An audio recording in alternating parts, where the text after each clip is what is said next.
Greetings, free spirits of the seven seas. Welcome to my YouTube channel. So recently, I've been on a journey to learn about the history that wasn't taught in our formal education. You know, the government-mandated history curriculums that often lack depth and variety in the events they explore. When I was a high school kid, we only learned about the significant empires and what wars they waged. So I started reading about the more niche events in the history to perhaps understand the current state of our society better. Why do we act the way we do today? And I came across witch trials. And the more I read about it, the more depressed I got. So I'm gonna make that your problem too today, by talking about it. Here's a brief history of the European and colonial American witch trials.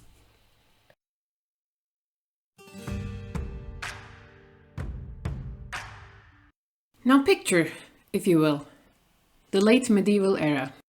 The Black Death, 100 Years' War, and just around the corner, the Renaissance. Changing social, religious, economic, cultural, everything else dynamics. And the world is shifting into the early modern era. Catholic versus Protestant wars, the Little Ice Age, causing a few years of bad harvest, resulting in dying crops and livestock. People cracked under the pressure. And the unease led to the start of the witch hunt craze in Europe. It would later spread to colonial America. But you know, witch hunting wasn't always viewed as an evil thing. In fact, many of the so-called witches were just the village healers/midwives. They would be called the wise women. Sure, they would engage in the occasional ritual, meditation, seance, potion making with herbs, but it was only typical pre-medicine stuff that had no scientific base to rely on. They would basically take on doctor duties. And actually, about 200 years before the first witch trial ever in Europe, there were werewolf trials. The accusation that was thrown around that some men, and sometimes even women, were transforming into werewolves, and they were mutilating and eating children. It is theorized that some of the accused may have been actual serial killers or pedophiles. But considering that most of the accused demographic consisted of beggars, hermits, or immigrants, surely we can doubt the validity of those accusations. But anyways, back to the witches. From year 900 to 1400, the Christian authorities wouldn't even acknowledge that the witches existed, even though the general public of the medieval era definitely believed in them. In 1486, two German Catholic clergymen published the Malleus Maleficarum. The name literally translates to Hammer of Witches, and it was a guide on how to identify, hunt, and interrogate witches. Many historians mark this as the beginning of the witch mania going viral. By the time the mid-1500s rolled around, the authorities of Christian society had also changed their positions, and they were now supporting the witch hunts. But why this sudden hatred towards witches who were, for the most part, just taking care of their villages with pre-medicine primitive practices? Well, there are a few theories. One of the most notable one is the witch cult hypothesis. It is a now discredited theory, and it argues that the witch trials of the early modern period were just an attempt to suppress a pagan religion that had survived the Christianization of Europe. So back in the day, during the days of the Roman Empire, when Christianity was just newly birthed by Jesus himself, it was trying to spread through Europe, and it was facing resistance. Because the Roman Empire's polytheistic ethnic religion was paganism, and it was the dominant practiced religion in most places. Now, the Roman Empire slowly getting assimilated into a Christian empire is a whole process itself. But here's the important thing we need to know for the context of this video. In the early days of Christianity, people's cultures were still highly influenced by their paganistic traits, which meant early Christian culture was highly influenced by paganistic traits. But towards the medieval era, and not long before the starts of the witch hunts, most of this culture and history that was influenced by paganism had already been erased. And suddenly, the so-called witches of the era were considered to be pagans, doing the devil's work. The Christians believed that only God or devil could grant supernatural powers, and they came to the conclusion that devil was the source of witchcraft. There are certain academics that claim this change of heart was the result of a struggle to gain more followers between the Catholic and Protestant churches. This theory sounds very sensible when you think about the timeline of the events, as the witch mania truly started after the reformist ideas started spreading, and hunts were most prevalent in locations where the Protestant-Catholic rivalry was most intense. And also, the hunts only truly started declining after the Peace of Westphalia Treaty was signed. But of course, there are other theories that view this historical phenomenon from different perspectives rather than the religious context. A couple of American second-wave feminists have tried to push forward this idea. Since the majority of the accused and condemned were women, and they were the healers of the community, the trials were orchestrated to replace the medical force and make it a male-dominated field. Though this theory was later discarded, considering the fact that victims consisted of people from various genders, backgrounds, and jobs. If you really had to draw a typical victim profile, it would be women who did not conform to the societal order, by being either poor, unmarried, childless, older than 40, or perhaps multiple of these at the same time. Another perspective to consider is one Silvia Federici talks about in her book The Caliban and the Witch. The book explains how the witch hunts in Europe were part of a larger process that related to the transition from feudal system to the capitalist system. They were a means to control women's bodies, reproductive labor, and their knowledge of healing and contraceptives. Capitalism has always relied on the unpaid reproductive and domestic labor of women. By controlling women's bodies and reproductive capacity, the capitalist class could ensure a steady supply of labor. As a result, traditional gender roles were heavily enforced, and women who refused to conform to the new social order were often accused of witchcraft.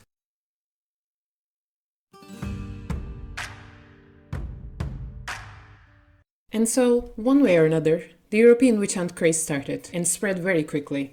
The developments of legal systems were very inconsistent throughout the continent, so the trials had very different approaches in different locations. For example, in 1428, one of the first systematic witch hunts occurred in Switzerland. You would need to be accused publicly by 3 separate neighbors in order to be tried at the court. If there were concerns about your person being a witch, you would be subjected to torture and given a chance to confess. Confess to having the ability to fly or turn your neighbors into werewolves, of course, which is what they thought the witches did. The legal system in some places didn't accept these accusations, by the way, because some courts argued that the act of flying itself is not a crime, because it is not mentioned in the law. And some places did accept the accusations, considering that one can only gain the ability to fly by conversing with the devil. And while flying itself is not a crime, having chats with Satan certainly is fucked up, and you shall be burned at the stake for that. Which was the fate for most of the condemned. Though during some trials the victims were beheaded beforehand, to show mercy. Very nice of them to do so. The peak of the European trials seemed to have happened between 1560 and 1630. One of the biggest, aka the most unhinged hunts, happened in Bamberg, Germany. This one witch hunt is famous for not discriminating. People of all ages, genders and classes were killed during the Bamberg witch trials. The Prince Bishop of the land started the witch hunt after receiving complaints from the locals about the frost falling on their crops. Torture was totally fair game this time, and they would extract new names from the condemned during the questionings. The torture sessions were brutal. Thumbscrews, leg vices, strappado, all the good stuff was used. Also, in my notes it says here that there were confessions of sexual intercourse with Satan and his minions, so that's awesome. This witch hunt was finally able to come to an end, when the husband of one of the accused women managed to escape and complained to the emperor, and the Prince Bishop was removed from his power. But of course he got to keep all the profit he made from selling the lands of the people he murdered during the trials. Even the famous Joan of Arc was a victim of the witch hunts. Though she lived and died before the peak of the trials, her political rivals used witchcraft as an excuse to get rid of her. Her trial records state that she was poisoned by heresy, and she had become a member of Satan, and she was a blasphemer against God. So she was burnt at the stake in 1431. So by the time the 1700s had rolled around, the witch trials had become a rare occurrence in Europe. And even if it did occur, usually the witch was set free. The last of the victims recorded was in Switzerland, and she was named Anna Goldi. She was executed in 1782. She had an illegitimate child who had died in infancy, and when her village accused her of murdering her baby, she fled to another city. She found work serving a wealthy family there, but her employer's daughters accused her of witchcraft. Under torture, she confessed, she was found guilty, and she was executed. But as it was revealed much later, Anna had apparently been having an affair with her employer. When she threatened to reveal it, her employer swiftly took care of her. Female, single, over 40 and poor, she was representing the typical victim profile of the witch trials.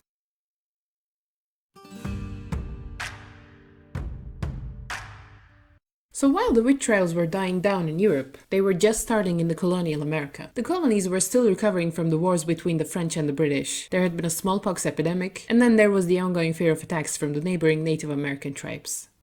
Though I wonder why that could have been.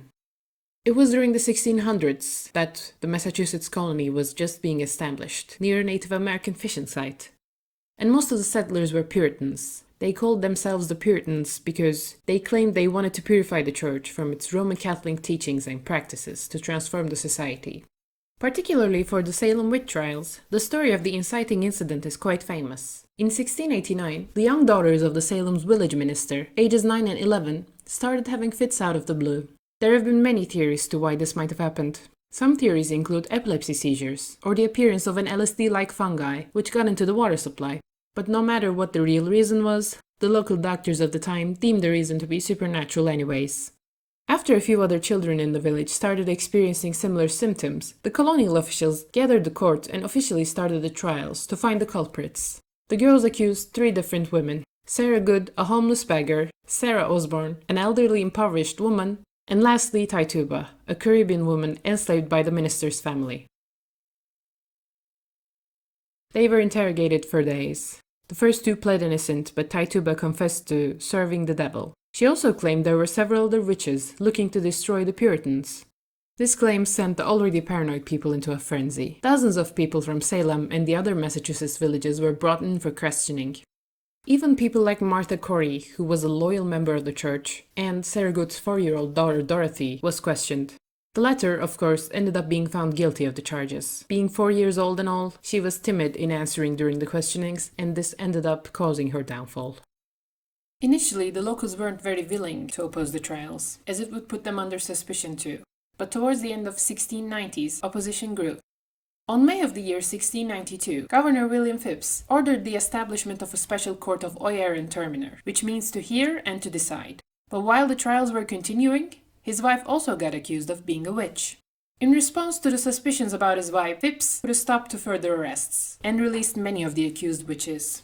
He later dissolved the Court of Oyer and Terminer on October of that same year, replacing it with a superior court of judicature, which disallowed spectral evidence and condemned just 3 out of 56 defendants. Now, while the Salem witch trials have much less death than the European witch craze hunts, they had a significant effect on the current American legal system. When an accused witch appeared in front of the court during the Salem witch trials, the law assumed that they were guilty and that they had to prove themselves innocent. But today, the presumption of innocence is one of the fundamental rights underlying the US criminal justice system. This was a right that was not given to any of the witches that were condemned.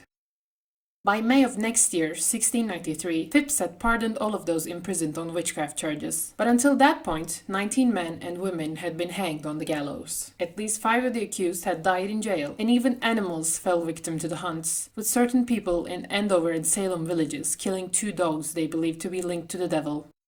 It's important to note that the trials started declining not because people stopped believing in or being afraid of the witches. They started declining because people stopped believing that the trials were doing an effective job at identifying who the witches were. And finally, by 1697, the Massachusetts government ordered a day of public fasting and prayers for forgiveness of the colony's sins, including the witch trials. As the belief in witches declined gradually in the 18th century with the ideas of the scientific revolution spreading, the trials truly did come to an end. In the years to come, judges, juries, and even some of the main accusers slowly gave public apologies for their roles in the trials. In 1711, Massachusetts passed legislation clearing the names of those who were executed as witches and started paying restitution to their families. The first pardons for victims had started back in 1703. The process was just completed in 2001.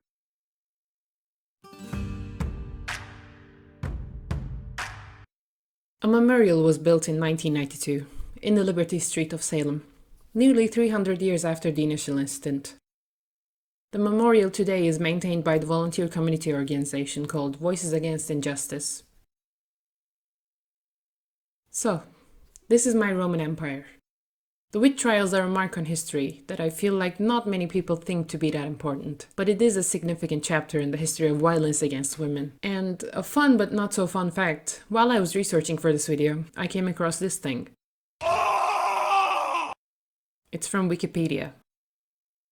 Sure, the first 3 waves of feminism might have achieved a lot, but there's still need for feminism.